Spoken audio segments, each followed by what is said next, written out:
Ndabasuhuje cyane inshuti bakunzi ba Jyaho TV show, njyewe basuhuza ni Jado Artist Official nk'ibisanzwe. Uyu munsi nkaba ndi kumwe n'umutumirwa, nawe aratangira basuhuza kandi anabibwira. Karibu. Okay, urakoze. Nitwa Nshimiyimana Callixte. Yego. Turakwakiriye hano kuri Jyaho TV show. Okay, murakoze.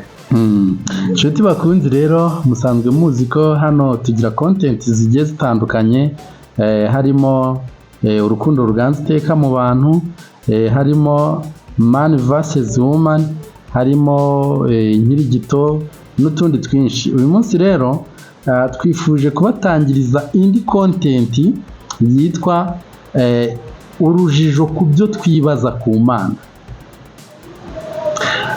Abantu benshi twumva Imana, twavutse bavuga Imana, twanabayeho kubw'Imana, ariko hari urujijo tuba dufite ku bintu by'Imana.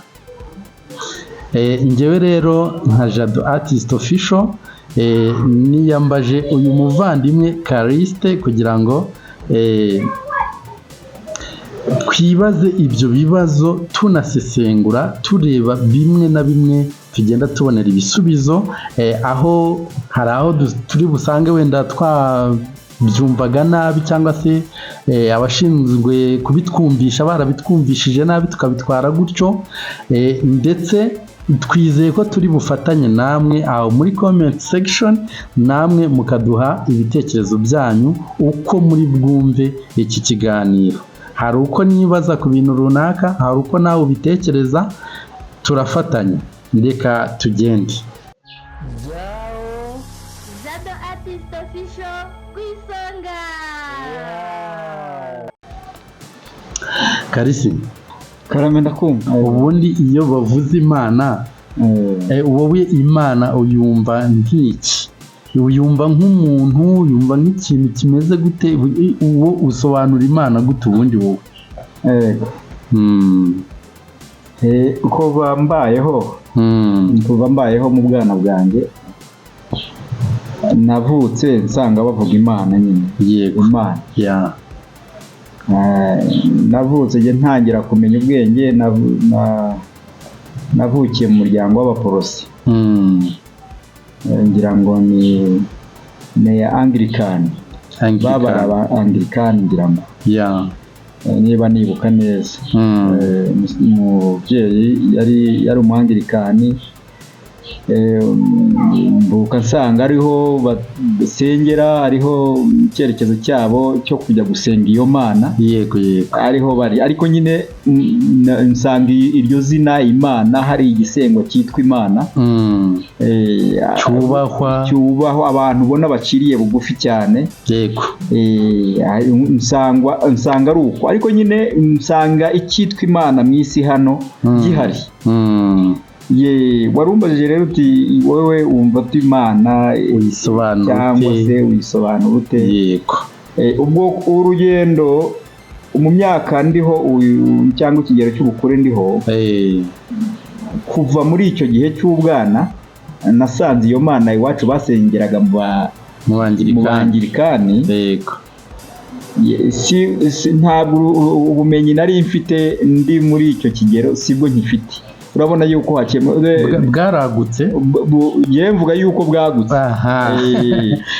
Nshaka rero kuvuga Imana uko nyizi cyangwa uko nyisobanura, nayisobanura nshingiye ku rugendo rwo gusobanukirwa Imana nagize muri iyo myaka, uhereye mu Bangirikani kugeza ubu ngubu. Ariko ibyo uretse gato, urakoze cyane. Reka tujye twatangira ikiganiro neza noneho. Iyi content, inshuti bavandimwe, natangiye mbabwira ko twayise urujijo ku byo twibaza ku Mana. Hari ibyo nibaza, hari ibyo Callixte yibaza, nawe kuri iki kiganiro hari ibyo wibaza. Ubundi nkanjye nka Jado, urujijo rutangira ubundi nkitangira kuvuga ijambo cyangwa se izina Imana. Imana mu ntangiriro cyangwa se mu itangiriro rya Bibiliya, kuko nanone biragoye kwemeza ko wemera Imana cyangwa se uzi Imana utemera igitabo cya Bibiliya.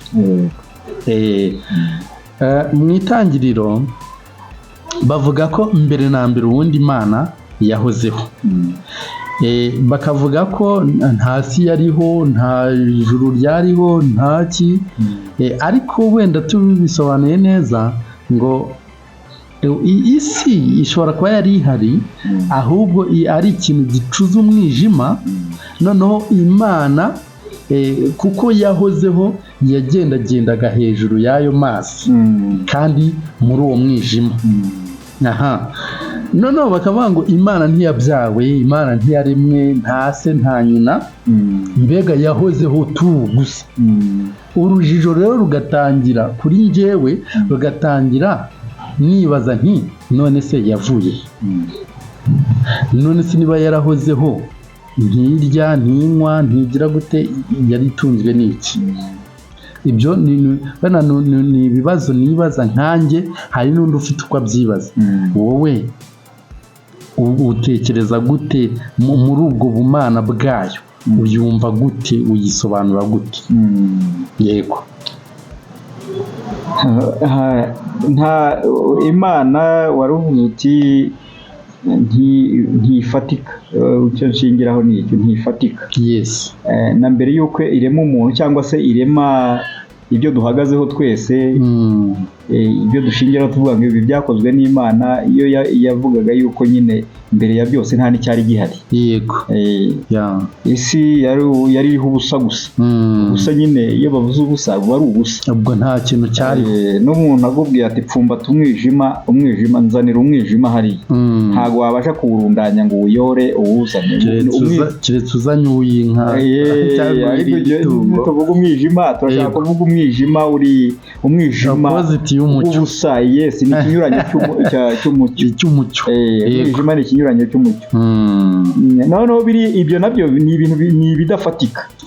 Wenda umucyo ubisikanye n'umwijima turabibona yuko ari ibintu bibiri byabisikanye, ariko ntabwo icyo gihe wavuga ngo umwijima urafatika.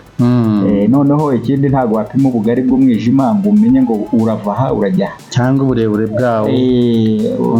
Ibyo ni ibintu by'ubusabusa, ariko wenda tuzi ko bibaho, biri untouchable. Okay, noneho ubwo Imana aho ngaho igaragara yuko ibyanditswe. Yego. Ibyanditswe mu itangiriro buriya usoma ushaka kuzareba ibyo iyo nkuru yuko mbere byatangiye cyangwa uko byahozeho mbere, igice cya mbere n'icya kabiri arabisobanukirwa, aragenda arabibona. Yego. Havuga yuko isi nta kiremwa cyari kiyiriho. Yego. Ahubwo ngo isi yari iriho ubusa. Ariko ndumva bavuga iki, amazi ntibayavugamo mu itangiriro? Amazi bayavugamo, kuko n'ubusanzwe ngo ijambo yahozeho kandi yagendagendaga hejuru y'amazi. Noneho ikintu kivugwa hariya, baguha ibintu bitatu.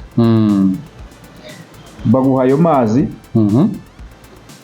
bakaguha umwijima, bakaguha n'umwuka. Ariko ubwo ni isi yahozeho. Nyine ibyo bintu bitatu byombi, wenda igifatika muri byo twumva aho hagati ni amazi. Ariko nuvuga ngo nta butaka bwariho. Ibyo ngibyo rero twatangiye iki kiganiro cyacu gifite umutwe uvuga harimo icyitwa urujijo. Ibyo twibaza ku Mana. Nagira ngo n'icyo kintu abasomyi ba Bibiliya nibatangire bashyira ubwenge bwabo ku mitekerereze y'uburyo imyandikire ya Bibiliya iteyemo. Yego. Kubera yuko hariya batwereka yuko isi nta kintu namba, ndetse n'ubutaka ngo ntibwari buhari, ariko bakatubwira ko amazi yari ahari. Muri make ubw'amazi niyo makuru, nicyo cyaremwe gikuru mu bintu byose tubona kuri iyi. Ndumva rwose ibyo bintu bitatu, amazi, umwijima n'umwuka. Ariko tugende gake. None se ko mu itangiriro bavuga ko mbere na mbere Imana yaremye ijuru n'isi. Yego. Sibyo? Aha. none se ayo mazi ariko aho bakadusobanurira yuko ngo isi yari itarifite ikintu, yari idafite ikintu, ariko bakamentioninga ko amazi yari ahari. Ndumva kuko na jambo yahoze turasoma ibyo bintu bitatu turaza kubibona. Kuko na mbere hose bavuga ko jambo yagendaga hejuru y'amazi. Yego, sibyo? Umwuka w'Imana niwo wagendagendaga hejuru y'ibyo bintu bibiri bindi, wowe yari uwa gatatu. Orede n'undi ubwo niyo Mana, yes, niwe mwuka, niwe Mana, niyo yego. Kuko n'ubundi ntabwo twari twigera tubona ifoto y'iyo Mana nibaho. Yes. Ubwo dusome Itangiriro. Reka tuhashake Bible. Okay. Mu Itangiriro. Mbere na mbere Imana yaremye ijuru n'isi. Yego. Isi yari itagira ishusho, yariho ubusabusa. Ubusabusa rwose. Yariho ubusabusa. Umwijima wari hejuru y'umuhengeri. Y'umuhengeri. Yego. Tubyume neza. Yego. Maze umwuka w'Imana yagendagendaga hejuru y'amazi. Yego. Yego. Kose biragaruka bikaba ko yariho ubusa, ariko ntabwo ari ubusa, bavuze ubusabusa. Ubusabusa kandi mu Kinyarwanda ubusabusa buruta ubusa, sibyo? Nuba rero isi bwo ntabwo yariho ubusa, yariho ubusabusa. Nagira ngo twariho ubusabusa, ariko twariho yari iriho ubusabusa. Bashatse kwerekana yuko ahubwo ese ubwo urashaka kunyumvisha yuko ubusabusa bushatse kuvuga yuko ubusa buri ubusabusa Kinyarwanda ntukizi se? Ubwo tuvuga ko aricyo bishatse kuvuga. Yego. Ntacyo turaza gushingira kuri ibyo, ariko abadukurikira bitonde ko yewe ku bintu by'iyobokamana iyo mbiganira cyangwa se uburyo mbyumvamo, yego, ni ibintu ntekerezaho cyane, ariko kandi nkirinda gusa nkaho mbogamira ku nyuguti cyane uko yanditse, ahubwo yewe nkareba icyerekezo cyashatse kuvugwa, bashyira mu nyurabwenge, nkareba icyo bashatse kuvuga ubundi, yego, kugira ngo mpuze ibintu. Kuko ibyanditswe tugenderaho byo muri Bibiliya, igitabo cya Bibiliya, nabonye hari uburyo byanditswe, haba mu mvugo, haba no mu ndimi. Noneho ibyo bintu rero bibiri bigatuma hari umwimerere ugenda utakara ku bashaka kumva. Noneho ko jyewe numvise mu rurimi rwanjye, noneho nashyira mu nyurabwenge zanjye icyashatse kuvugwa, nkumva sindimo, indimi zagenda ziba nyinshi, ugasanga hari umwimerere ugenda utakara. Ariko aho ngaho ubwo duhita twibaza ngo originalite ya Bible ishobora kuba yaratakariye mu guhindagura zandi. Ibyo nabyo tuzabibona. Ururimi original ubundi Bibiliya yari yanditsemo ni uruhe? Ubundi Bibiliya uretse ko wenda ubwo twaba tugiye gutandukira, tudafatiye ku murongo twari turiho, ubundi Bibiliya ntabwo yahozeho, ni igitabo kitahozeho rwose. Amateka ya Bibiliya nayavuba, ahubwo hahozeho ubundi habayeho kubika amateka, habayeho kubika amateka mu bihe bitandukanye, bibikwa n'abantu batandukanye no mu bihe bitandukanye. Noneho ahubwo bakajya bibukiranya amateka yatambutse bayahuza n'iki, kubera yuko byabaga bishingiye ku kintu kimwe aricyo bita Imana nyine.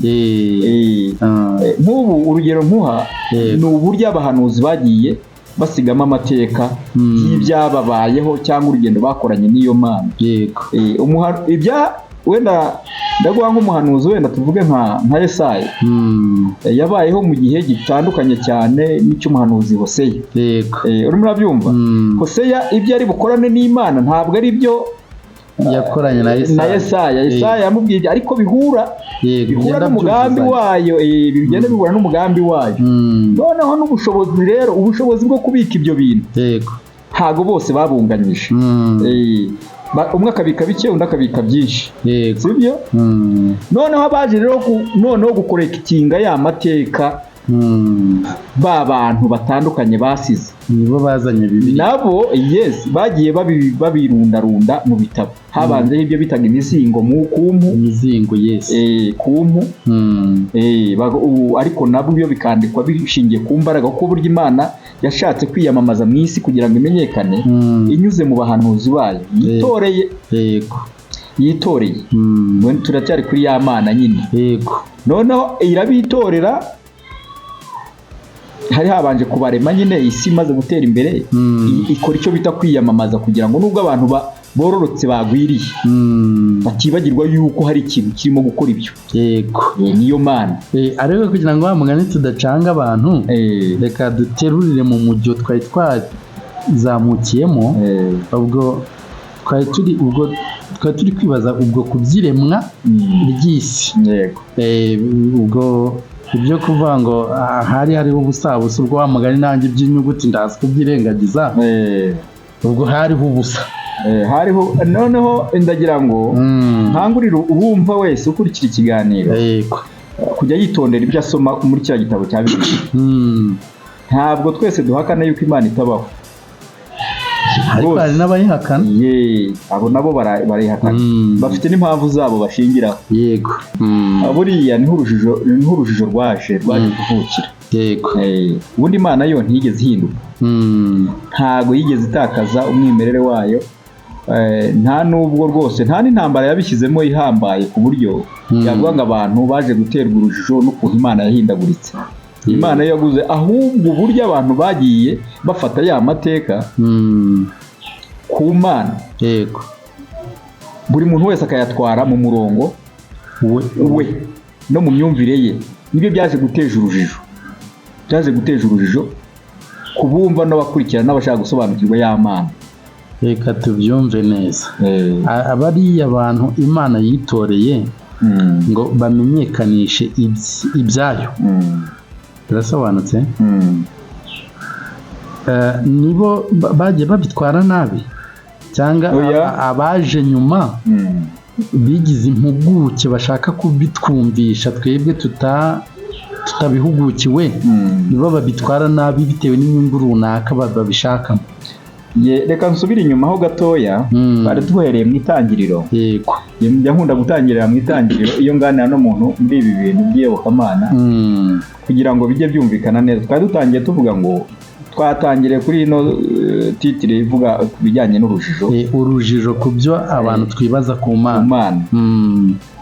Urujijo turaza nidukomeza no dukurikirana iby'iki kiganiro dutangiye tuzabona aho urujijo rwagiye ruva aho rwagiye ruva dutoye umugendo akantu ku kandi.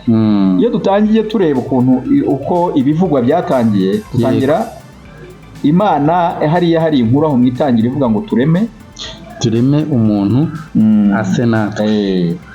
Urumva bagiye kurema umuntu nibo nk'Imana yavuze ngo twe Imana sinzi ngo yarimo bangaha ariko yo irivuga mu bwinshi nka guverinoma cyangwa se nk'urugaga abantu bagiye gukora ikintu umushinga runaka hari umushinga uteguwe ugiye gukorwa berekejeho amaboko bagiye gukora kandi uwo mushinga ugomba kuba successful uko byagenda kose barawupuraninze hanyuma baravuze ngo dukore umuntu none tugiye kurema umuntu ase natwe agira ishusho yacu kugira ngo uwo muntu tugiye kurema atware.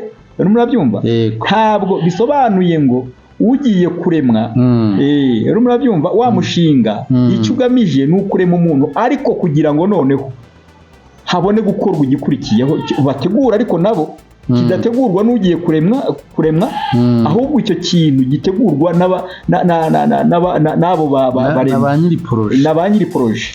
None se ubwo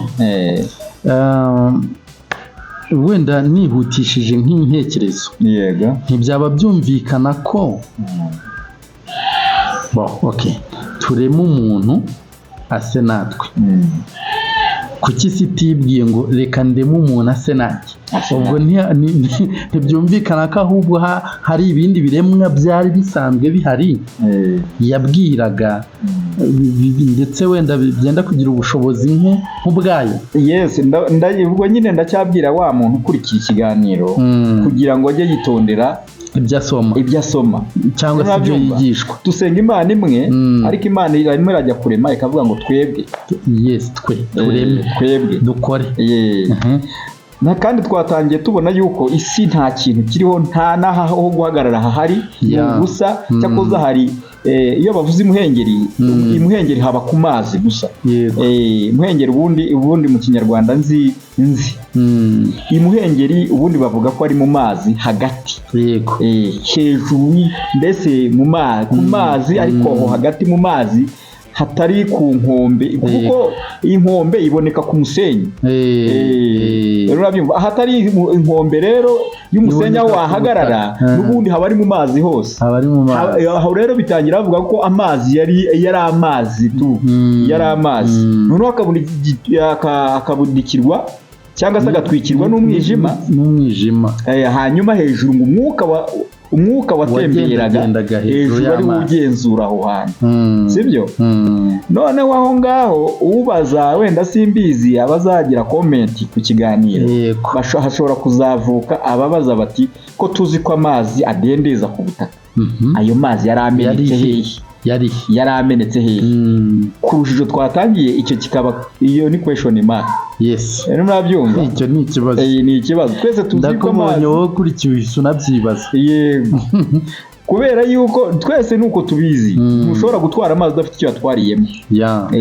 Numva iyo ni urujijo rwa mbere ku cyo umuntu yakwibaza yabyibaza.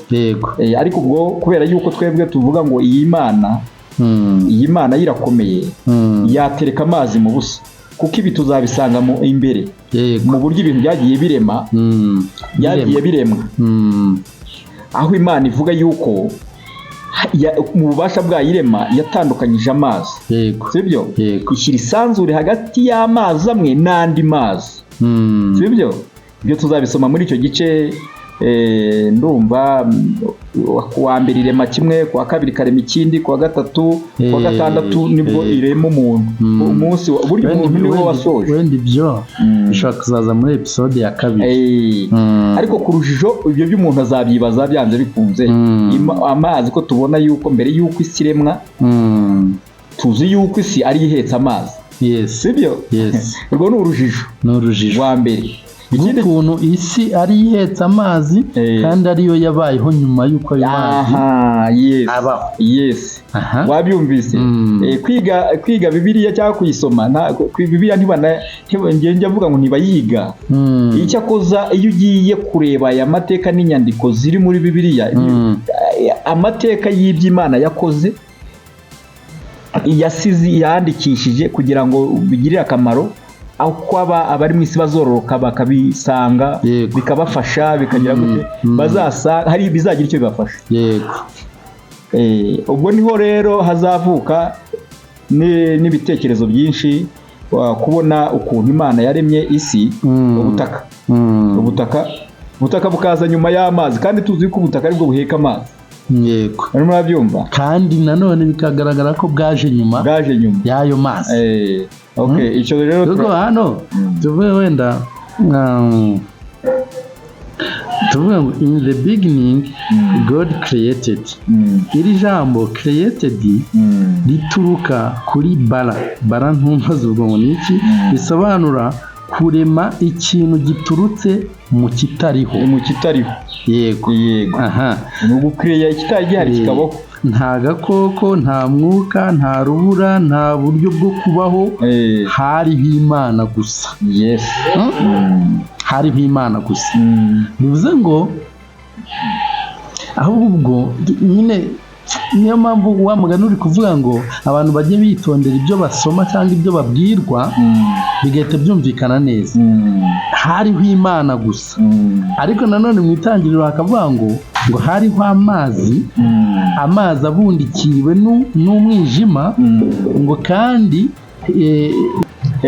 ni ukuvuga ngo amazi hejuru yayo hari umwijima, hanyuma hejuru y'umwijima hagenda umwuka. hagenda umwuka.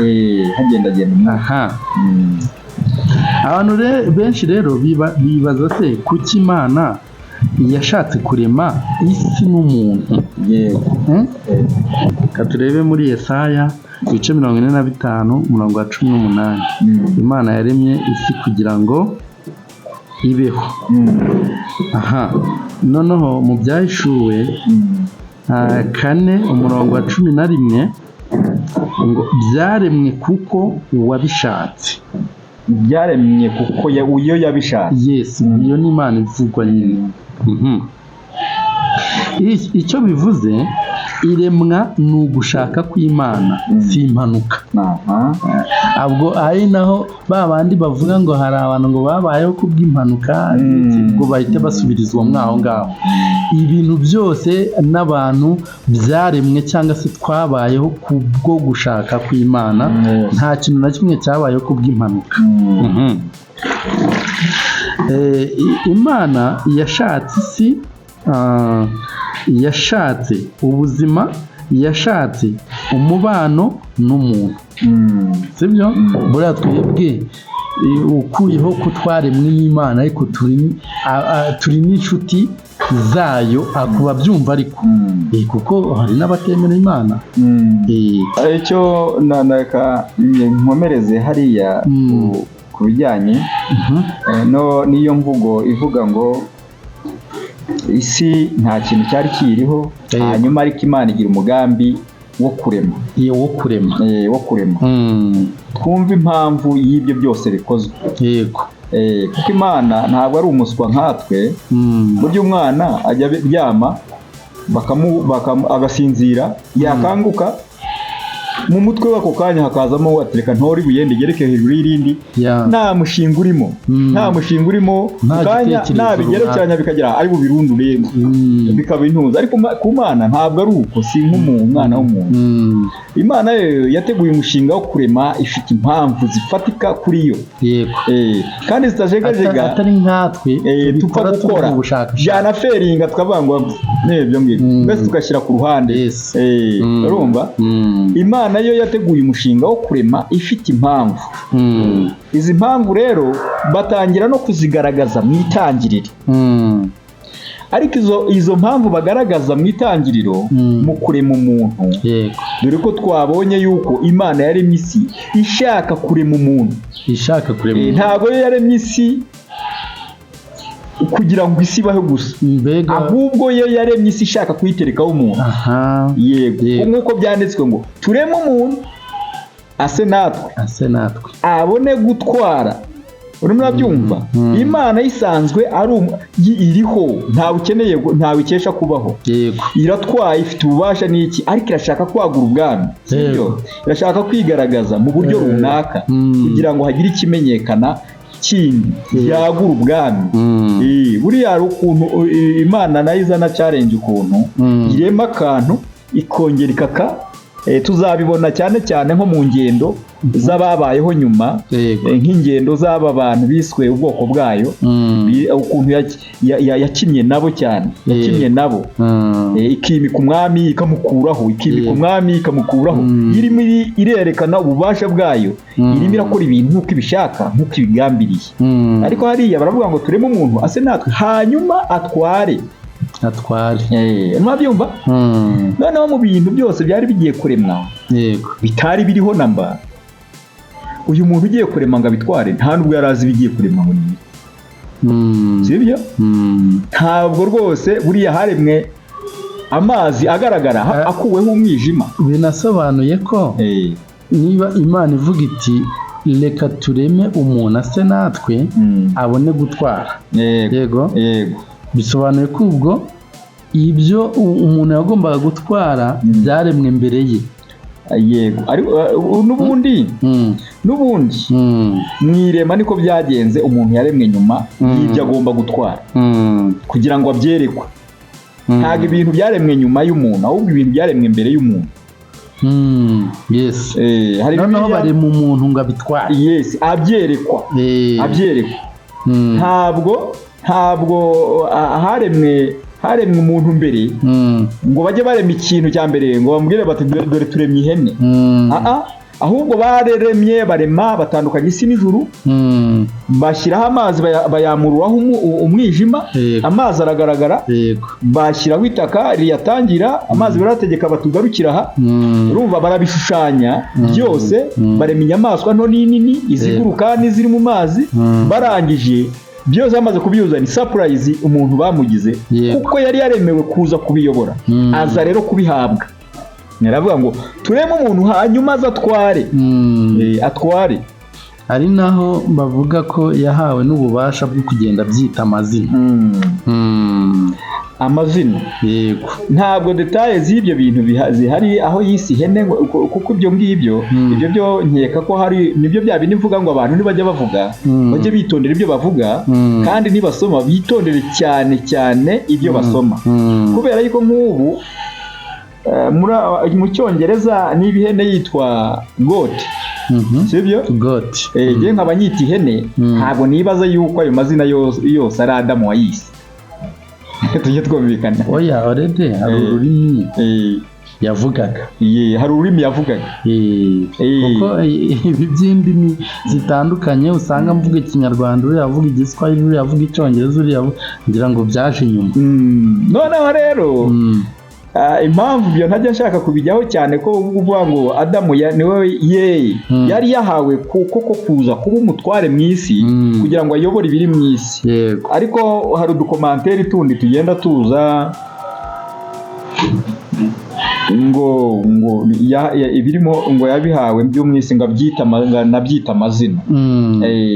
Ntabwo rero nibaza yuko isi yari ngari kandi Adamu ari umuntu umwe. Nta nubwo nibaza yuko inyamaswa zose zari zaremwe zose zahise ziza imbere ya Adamu. Sibyo? Icyo ni ikintu cya mbere kuri rwa rujijo. Rega wibuke yuko urujijo ruhari. Ruhari. Niba hari inyigisho ivuga ngo Adamu niwe wise ibintu byaremwe mu itangiriro hariya amazina, uhita urujijo ruza rubaza ngo ugatekereza uti ko isi ari ngari, umuntu akaba ari igiti kimwe umwe. Kandi Adamu ntabwo yari yaremwe mu buryo nk'ubwo abamarayika yabasha kuzenguruka isi mu mwanya muto. Yari umuntu, sibyo? Ufite kamere, utera intambwe ugera aho ageze, ahagereshejwe n'intambwe ze. Ibyo bisobanuye iki? Bisobanuye ngo arimo arareba ibintu bike, ahubwo azamara imyaka myinshi yiga ibiri ku isi abireba ibyaremwe. Murabyumva? Niyo mpamvu aho haza urujijo rero ku muntu uvuga ngo Adamu niwe wise amazina ibiriho byose. Ibyo nabyo bikitonderwa, aho harimo akabazo. Mwitangirwe, turacyari mwitangiriro mu kurema. Ariko ubu ntitwahashaka, twasoma neza twumva ibyo ari byo. Bigira soma kuremwa ku munsi wa mbere hakozwe iki, ku munsi wa kabiri urebe. Imana itangiriro igice cya mbere umurongo wa 3. Imana iravuga iti habeho umucyo. Umucyo ubaho. Imana ibona umucyo ko ari mwiza. Imana itandukanya umucyo n'umwijima. Imana yita umucyo amanywa, umwijima wita ijoro. Buragoroba buracya, uwo ni umunsi wa mbere. Imana iravuga iti habeho isanzure hagati y'amazi n'andi mazi, rigabanye amazi n'andi mazi. Wabibye ko dufite amazi abiri.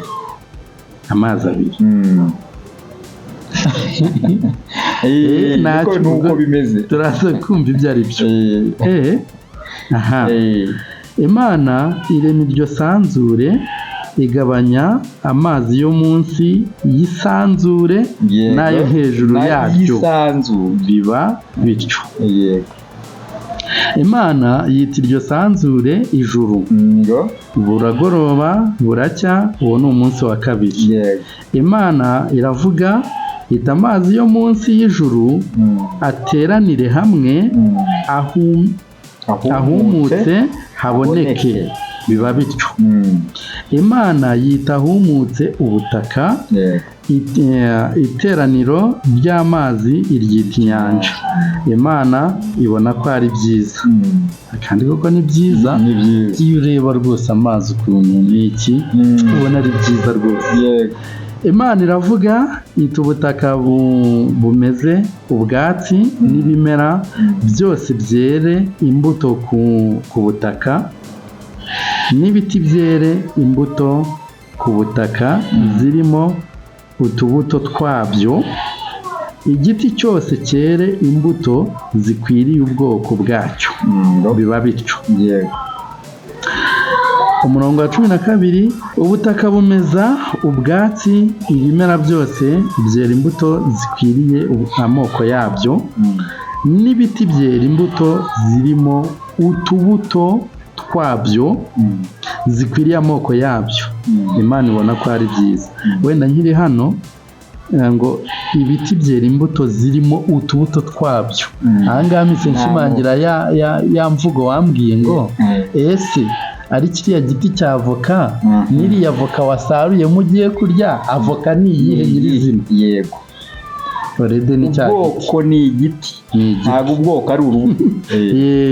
Hano hahise habisobanura. Ibiti byera imbuto zirimo utubuto twabyo.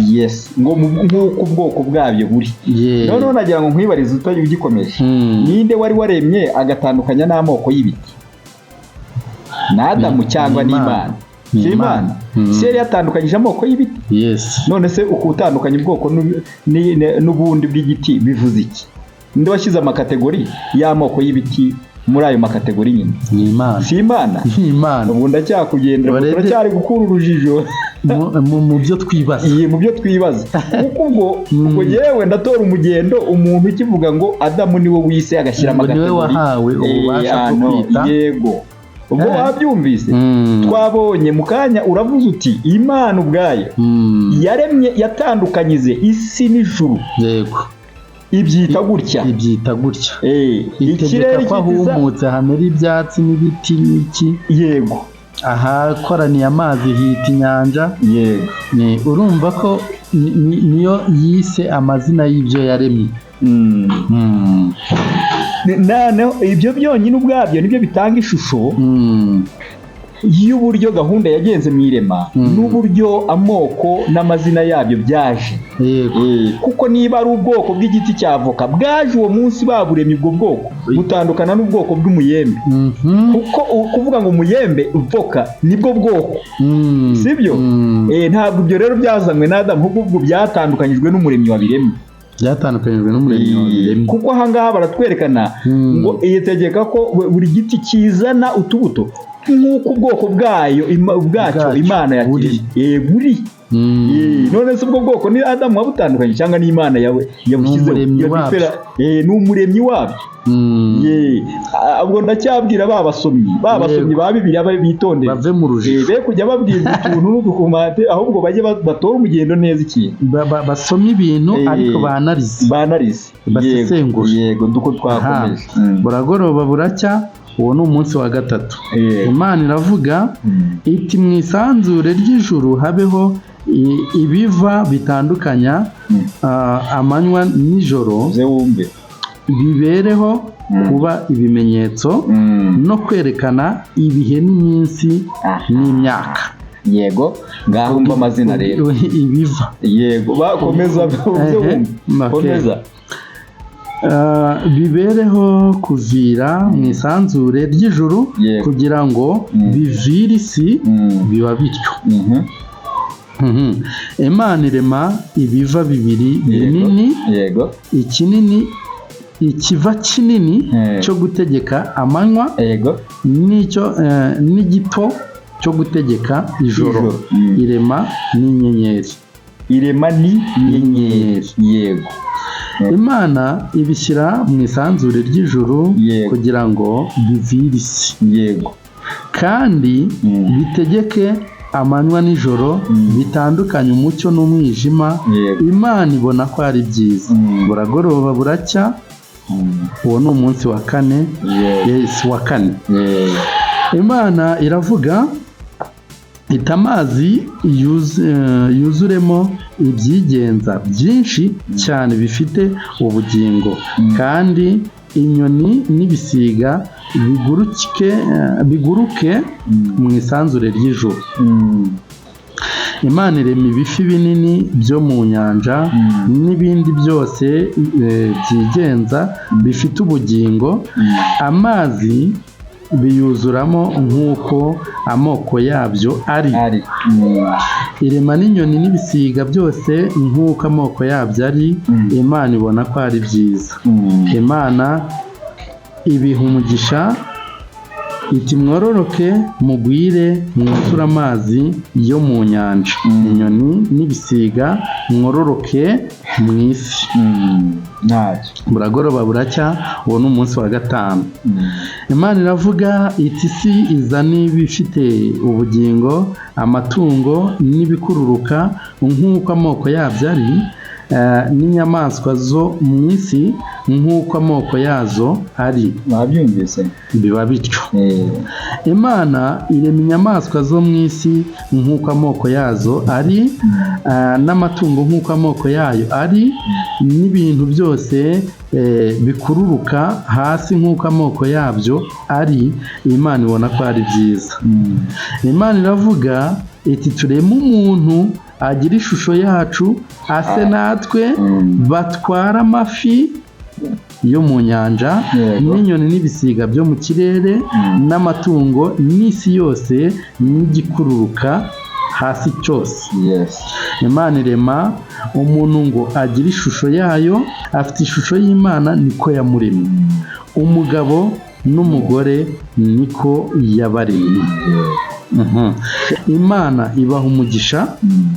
Imana irababwira iti mwororoke mugwire mwuzure isi, mwimenyereze ibiyirimo, mutware amafi yo mu nyanja n'inyoni n'ibisiga byo mu kirere n'ibintu byose bifite ubugingo byigenza ku isi. Mubitware.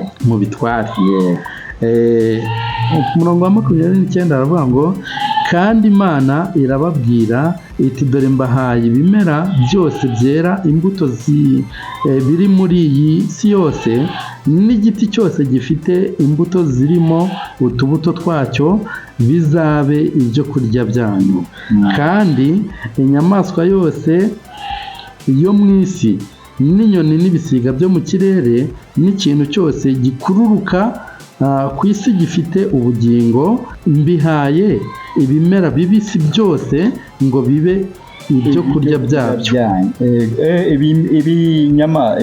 Inyamaswa zo yazihaye ibimera biri mu isi byose kugira ngo bibe ibyo kurya byazo. Biba bityo. Imana ireba ibyo yaremye byose nuko byari byiza cyane. Buragoroba buracya, uwo ni umunsi wa 6. Bivuzwe birumvikana. Ayo ni amateka y'uburyo uwo wayabitse inkuru y'irema uko yagenze. Urimo byumva? Ariko titre yacu yavugaga ku by'urujijo.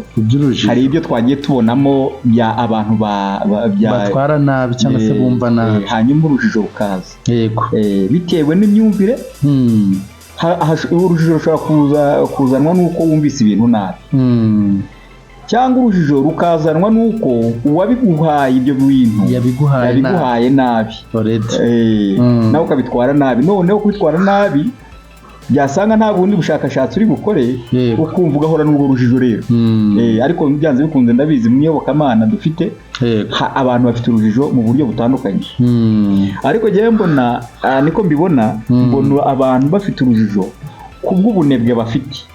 Ntabwo bashaka kwitegereza ibintu ngo babyigeho bumve ibyo ari byo. Ariko abandi bo bavuga yuko ngo burya ngo kumva ibi bintu byanditswe mu mwuka w'Imana, ngo ureshya umuntu akamuha imbaraga yo kubyisobanukirwa no kumva umugendo uko biteye ibyo ari byo.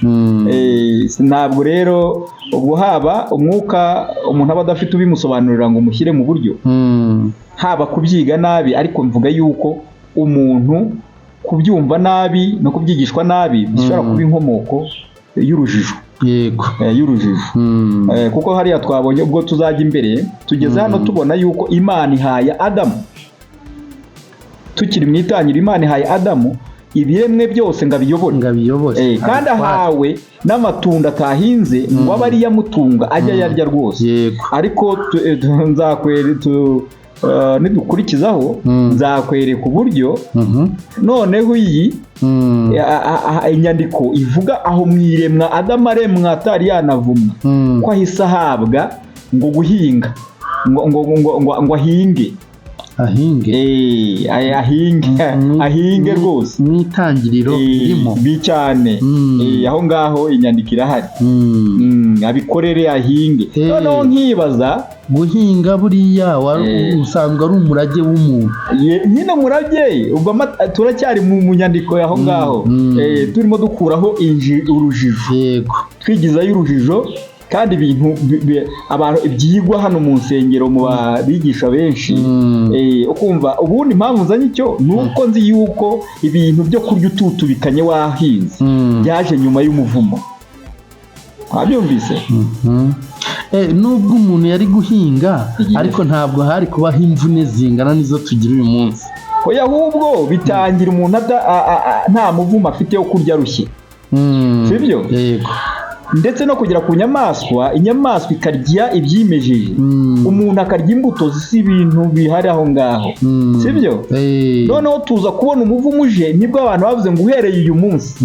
uzajya urya uvunitse utubikana ibyuya urimo byumva wabyumvise noneho icyo kintu nacyo ubwacyo rero tukashaka uburyo tugitandukanya mbese ko twari twabonye ko umuntu uhinga kwe kwazanywe n'umuvumo